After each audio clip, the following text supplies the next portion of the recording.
Hello and welcome to the Service-Based Business Society podcast. I am your host, Tiffany-Ann.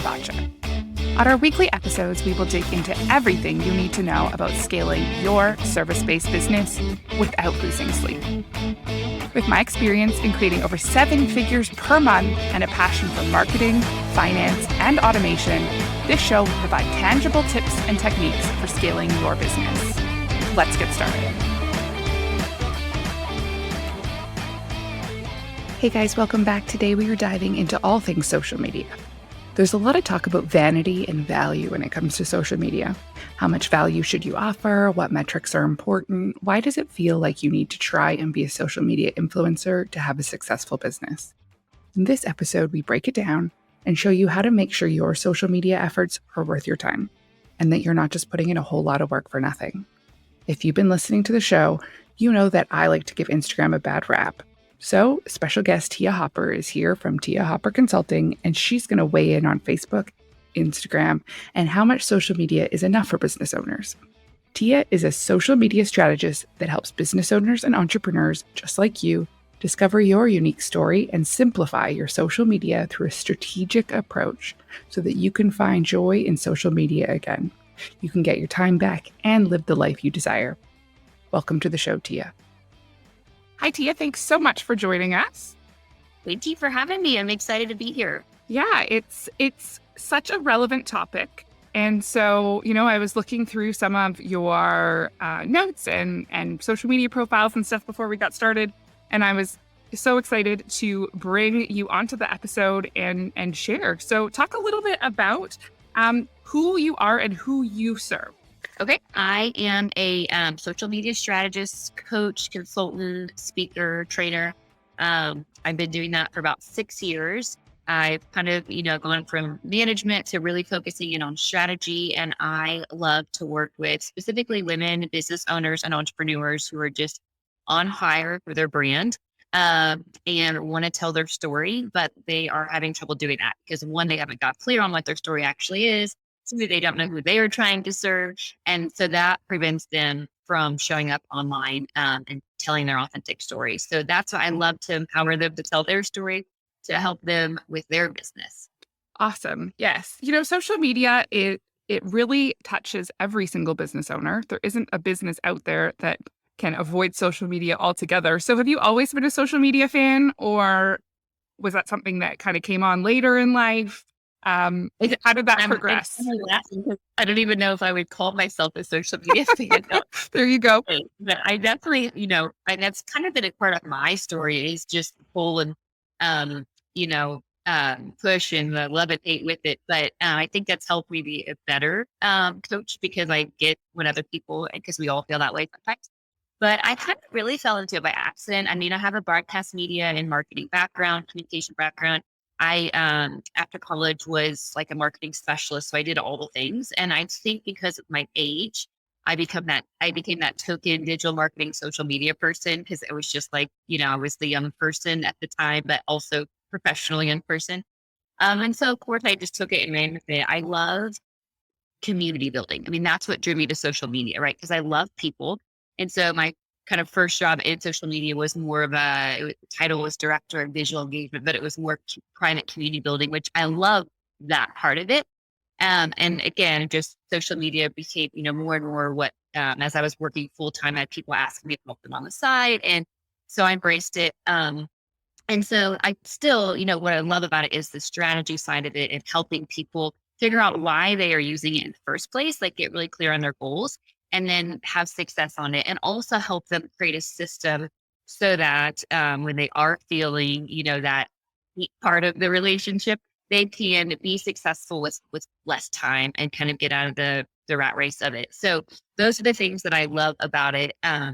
And yeah, so I'd say, I am still a fan, but there are things about it that, still drive me crazy like everybody, but try to take that in and then help people. Cause I think it was, a lot of business owners, entrepreneurs that, tend to kind of be that achiever type A, like those are, we all kind of probably have that same feel towards social media. We want to do well on it, but we also are like, we just can't do it perfect, which is what we try to do.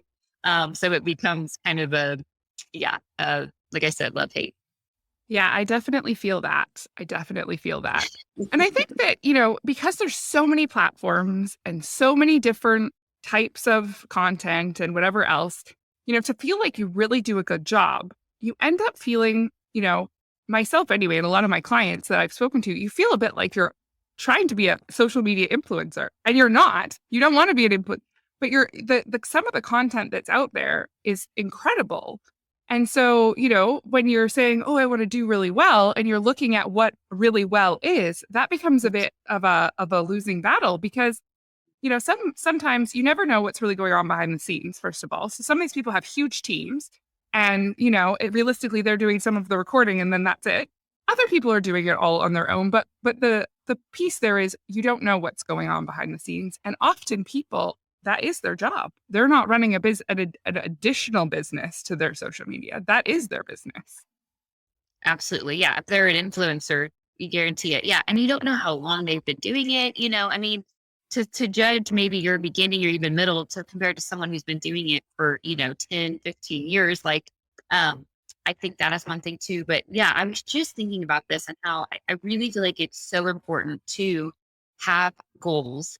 Again, why are you doing it? What are you trying to accomplish? Because if you don't, I think what ends up happening is you get sucked into the likes and the engagement, Hmm. and then you start to base your own success or even your identity on, your social media. And that is not healthy for anybody. That's most likely going to lead to burnout or just, not showing up and doing it because you're feeling like you're failing. And so I just did a training a few weeks ago and one of the influencers who was running it, but she said something that I truly believe is like, are you using social media to get likes or to make money? Hmm. And I have to stop all the time. And like, maybe my reels aren't getting thousands of likes, but I know how much money I'm making. And I know sometimes that like my business is more successful than someone who may be getting more engagement, but their actual business isn't, as successful. And so it goes back to like, why are you using it? What do you want to accomplish? And is it doing those things for you?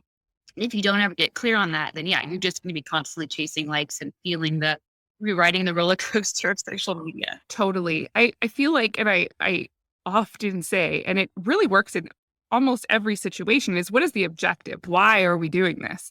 And the vanity metrics, as I refer to them, is it's great to get all of the likes and it's great to have tons of followers. But when we're looking specifically at service-based businesses, and a lot of those, your customer and service provider need to be in the same location. I say like followers on the other side of the continent don't actually help you make money. Now, if you're an online service provider, of course, that's a little different. But you end up with people who have said, I have done Instagram for, years and they have a beautiful feed and they're invested. Sometimes they're paying people to create content or captions or this and that. And they've never actually converted anyone off of social media. And so you start to look at the return on that investment and it's nil. Other than I think that you have to be online because people are looking, even if they're not converting from there, they are looking and it's part of your brand authority is being online and whatnot. So how do you, when you're developing a strategy, how do you encourage that balance between have to be somewhere, maybe it's not have to be somewhere, and the return and conversion piece? Yeah. I love what you said. And I would just say first, before I kind of dig into that answer, what I was going to say to answer that is I think, it really, sorry, I'm going to pause. I'm like jumped ahead and now I'm trying to go back. Um, First of all, I think it depends on where your audience is, right? So the channels that you should be on or is wherever your audience is. And so are you on the right channel? That's a big question. Then when we look at strategy, like maybe you want to be on Instagram um, because you like it or you enjoy it, or you want to have that beautiful feed. You want to, um, feel like you're measuring up to other people in your industry or whatever. But is that where your audience actually is? So that's one thing.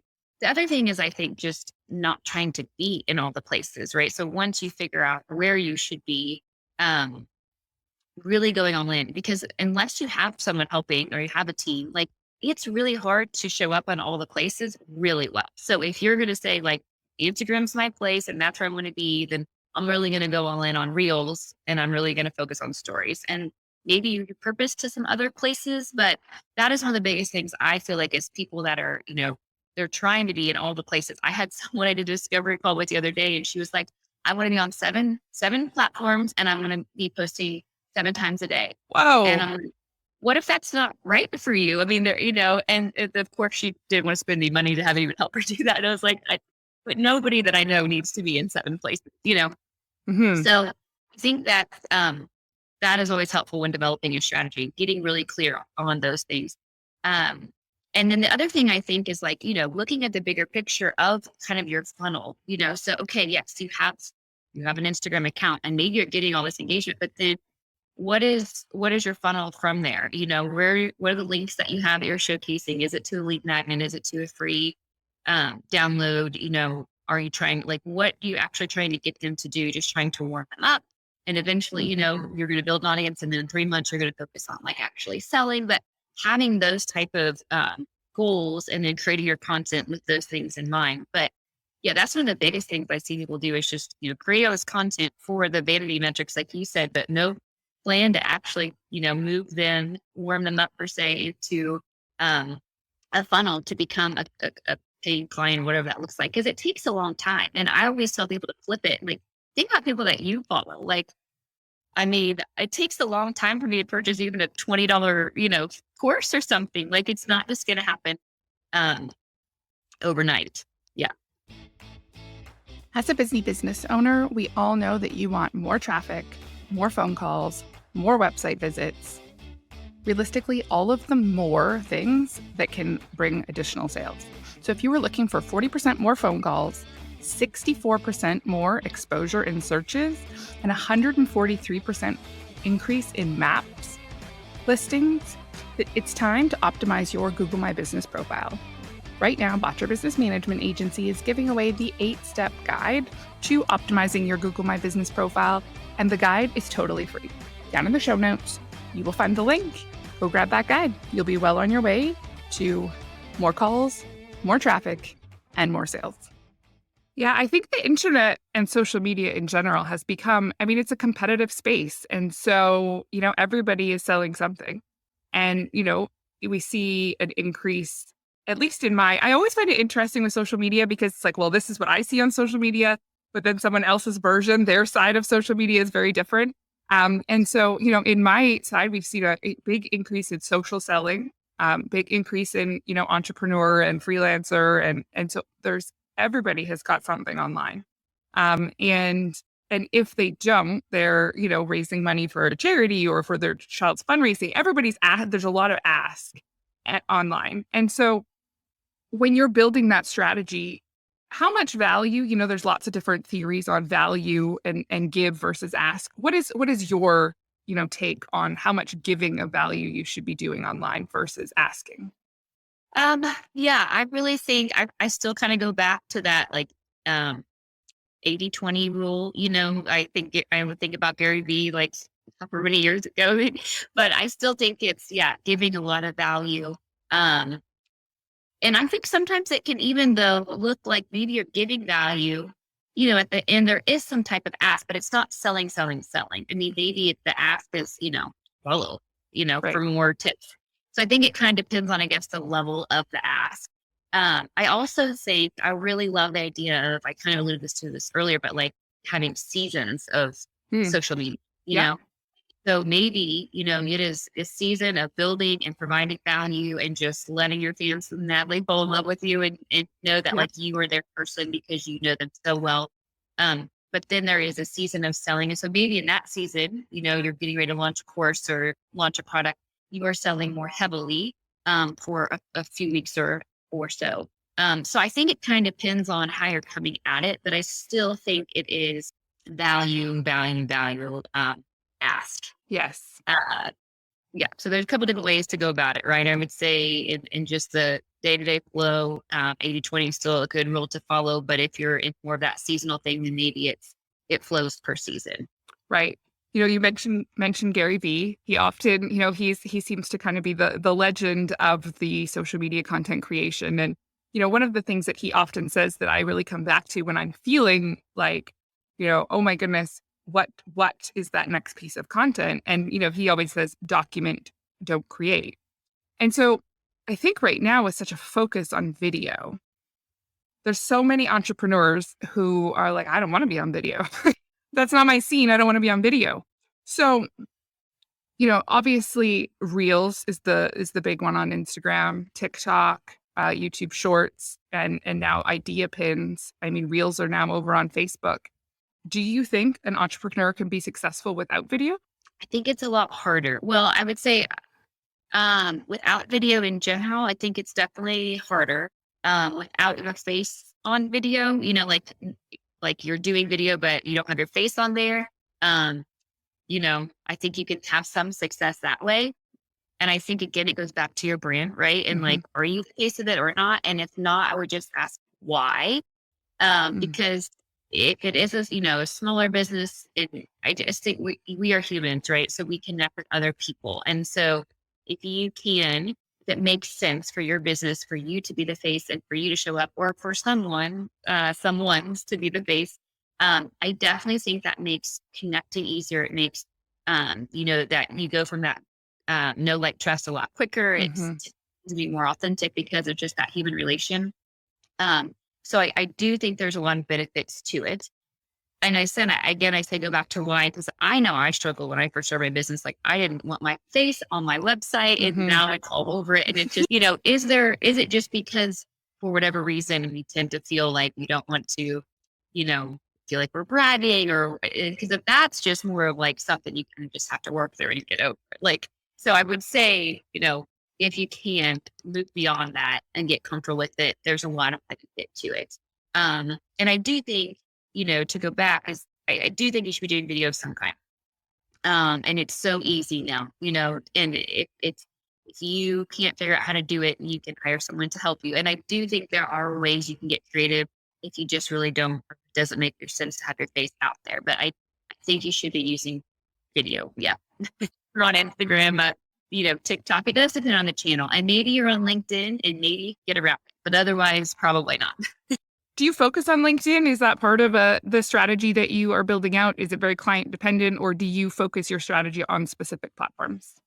So yeah, it's client dependent. So it's figuring out where their audience is. And and I would say most of the time they'll tell me what they think, and they're usually right. Sometimes they're not. So it's really client, where their audience is, where they should be, and then figuring out what content makes sense for that. And so I talked about starting small earlier. Like, I really encourage my clients with their strategy. They have one channel that's a priority. That doesn't mean we're not repurposing to maybe one or two other channels, especially if my team is handling the execution of it. Yeah. But if it's just them starting out, it's like one channel. Yes.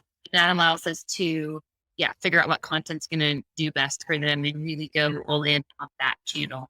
So LinkedIn is not necessarily I would say Facebook and Instagram are more my area of expertise, but I do have a client that is really just, doing well on LinkedIn. I would say, those are probably, and then YouTube, probably my top four. Right. Right. So YouTube has been such a almost kind of like this coming from the back. Like, nobody really saw it coming. I'm sure some people did, but in general, I think that when people think YouTube, they think of Mr. Beast comes up, different Brad Mondo, all of these different people who are YouTubers. And I recently chatted with someone, and he said, I am on YouTube. I'm not a YouTuber. And I was like, okay. So there is this, distinct piece of what is a YouTuber. And I think that then people automatically assume, hey, I should not, like, that's not me. It really goes into that. I'm not an influencer. This is not my scene.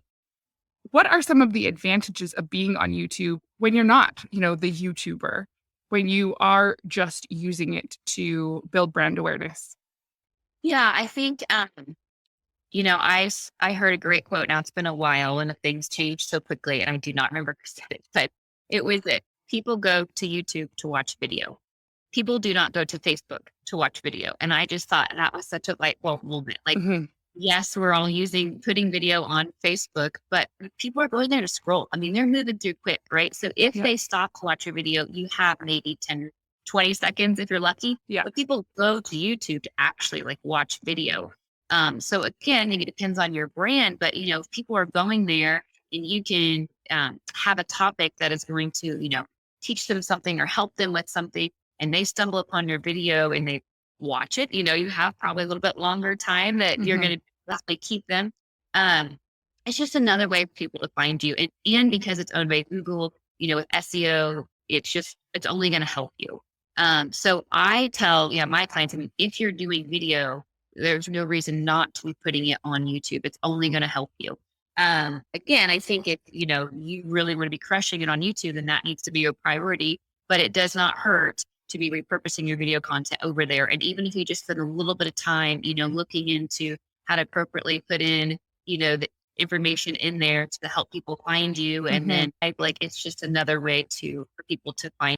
Yes. And I think that, what you mentioned there in terms of putting the correct information in the right spots is so important. It was a few months ago, I was working with a client and she had been doing some Instagram lives with another business. And so they had taken the Instagram lives and they'd exported them and uploaded them to YouTube, which is great. Love the repurposing. Fantastic. Um, but in the description, it basically said nothing. Absolutely nothing. So you have this channel that has no real subscribers, and you have this description that doesn't describe anything. And so now you have a video that no one, I said, even if I was searching for this video, if I knew it was in existence and I was searching I couldn't find it. And so, I think that no matter what type of content you're doing, I always say if there's a box where you can put a word, descriptions to tags, use them. That's why they're there. Because, you want to help all of these, whether it's Google or YouTube, help the people find your content. You're doing great content. Let's get the Yeah. eyes on it. Yeah. I think that is one reason why I always say I call myself a social media strategist, but I should probably call myself a content strategist because the bulk of my strategy is content. And I think once you can really dig in who your people are, what your story is, and then, plan out content, what you're going to talk about, then it doesn't matter where you put it if it's good content. But so it makes it easier to repurpose, right? So it's creating great content. But yes, you got to help people find it. And so then if you are going to repurpose, I tell my clients, you've got to talk the language of that platform, right? They each speak a different language. Yes. So yes, right. One of my biggest pet peeves is to create that content and then just throw it everywhere. No, you can take that piece of content and put it on the different channels, but you have to, like going to France and not trying to speak any French, right? Yeah. You're going to get pretty looks.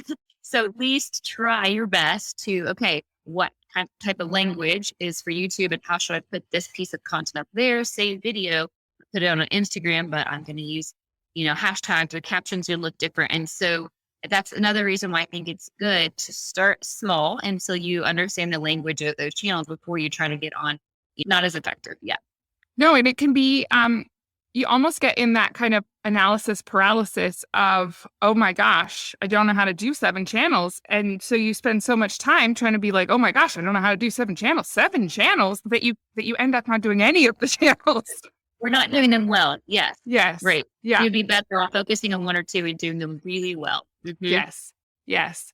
I agree in terms of, the goal, the objective is to use the content to find and speak to your audience and bring those people in.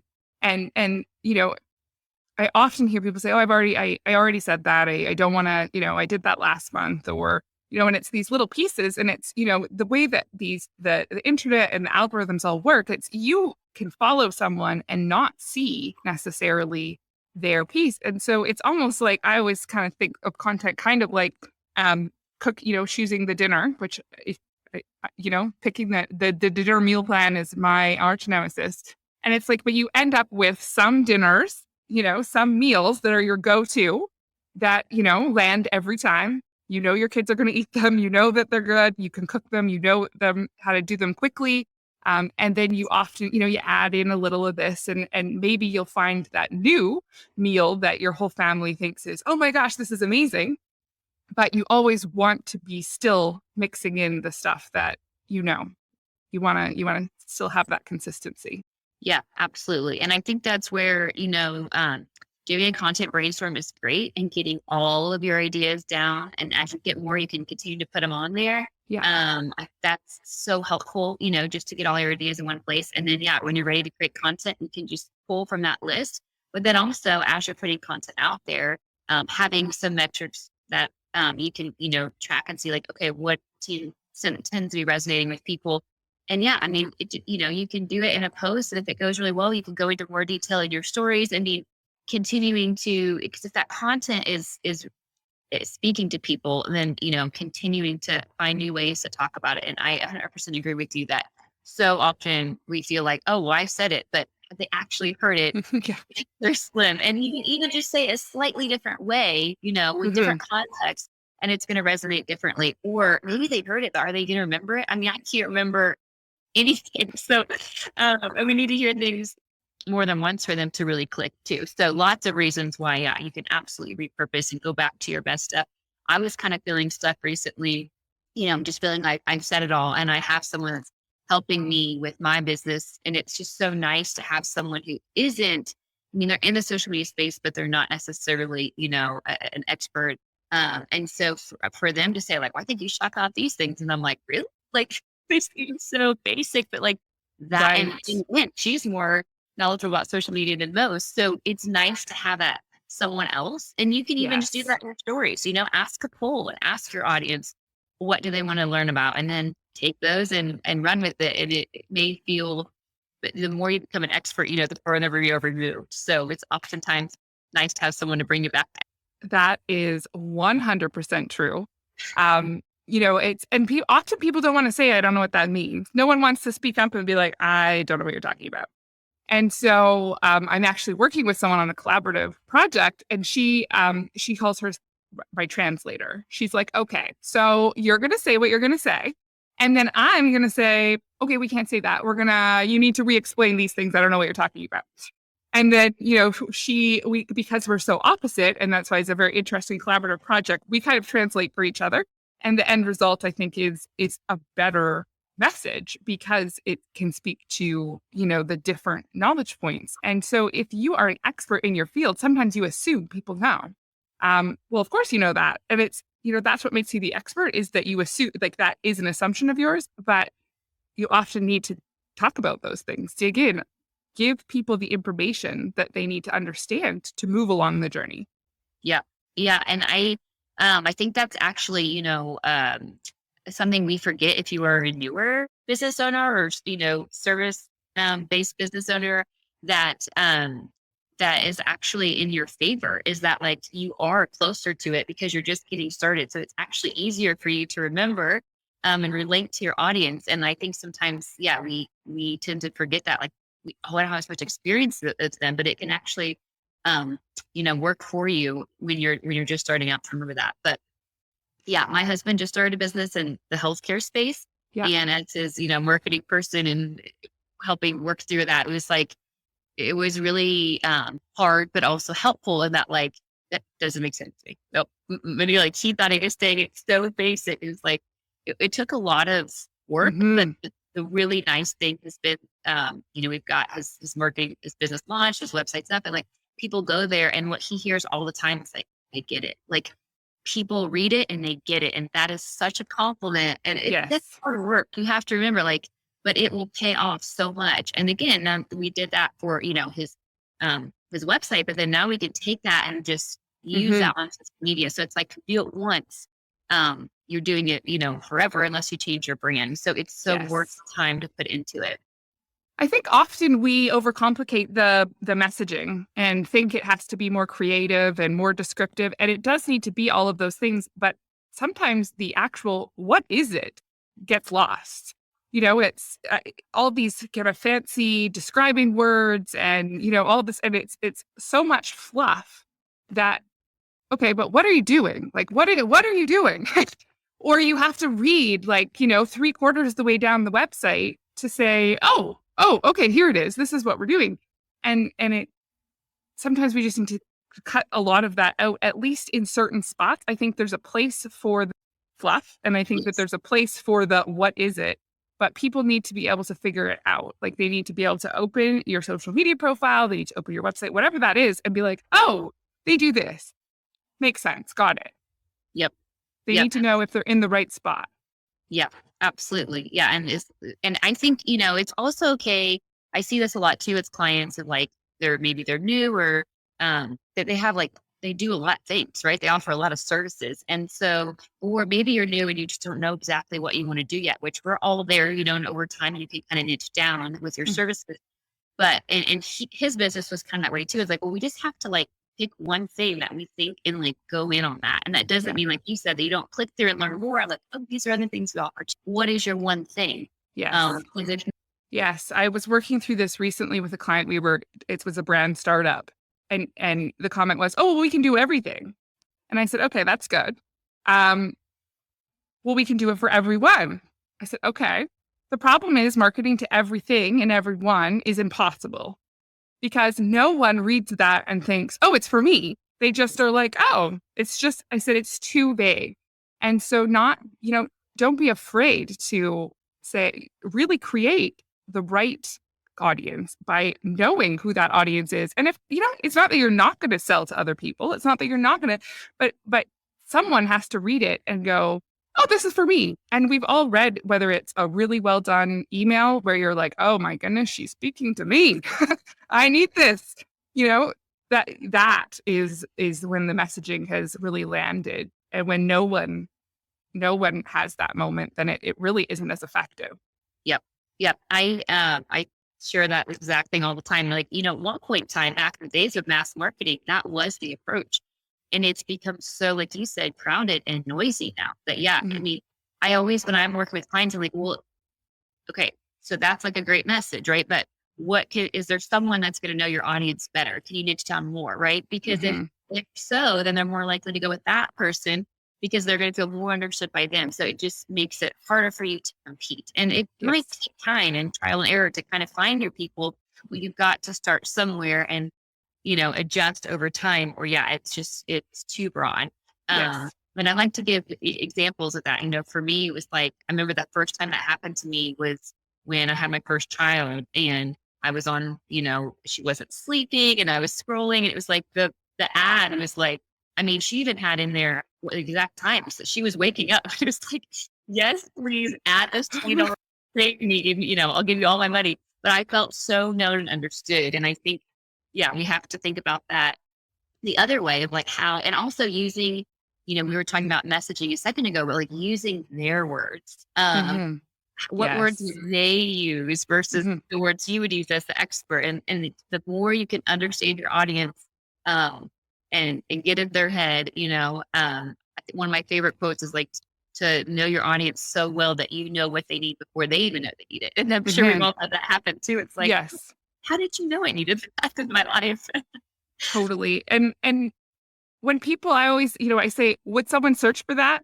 Does someone know they need that? Okay, then we need to figure out what they think they need that leads to what you're offering. Because, people have really created incredible products and offers and things. But often people have no idea that their solution that they're looking for is called what you're calling it. They don't know this. Yeah. And so making sure that you are explaining or describing in a way that they're like, oh, this that you're calling this complicated thing, this is what I'm looking for. Oh, good. And making sure, because otherwise the people your ideal client can't even find you. Yep. That's such a great point. I was thinking that same thing. We were talking about the YouTube, I like to think about that. Yeah. What would they search if they were looking for it? Reverse engineering it. Yes, absolutely. So if you have one tangible tip that someone could implement today that could make a difference in their business tomorrow, what would that be? Really simply just starting to share your journey and sharing behind the scenes. And sometimes, again, we talked about like getting over yourself and getting in front of the camera. But I think that is really easy for us to do. When we do that, it doesn't need to be, filtered and perfect. And it's also, so it's easy for us to do. And it's also really engaging and authentic for our audience, which is what people are looking for on social media. Yes. Yes. I think that at one time it was more the perfect. And now the focus is really more on the authentic. Yeah. Thank goodness. Right? Oh my goodness. Exactly. All right. So if people want to connect and learn more about social media and strategy and perhaps working with you or your team, where can they connect with you? Yes, you can find me on Instagram at Teah Hopper. And then my website is teahhopper.com. So super easy, simple. Love it. So yeah, you can connect with me in either one. Awesome. Well, thank you so much for being here. Really appreciate it. Thank you. This was very fun. Well, we are all out of time for today. If you guys have not joined the Service-Based Business Society Facebook community, make sure you head on over to Facebook and we can continue the conversation. Be sure to also follow the show by going to any podcast app and searching Service-Based Business Society, click subscribe, click the 5th star, and leave us a written review. Have a great week, and we will see you soon.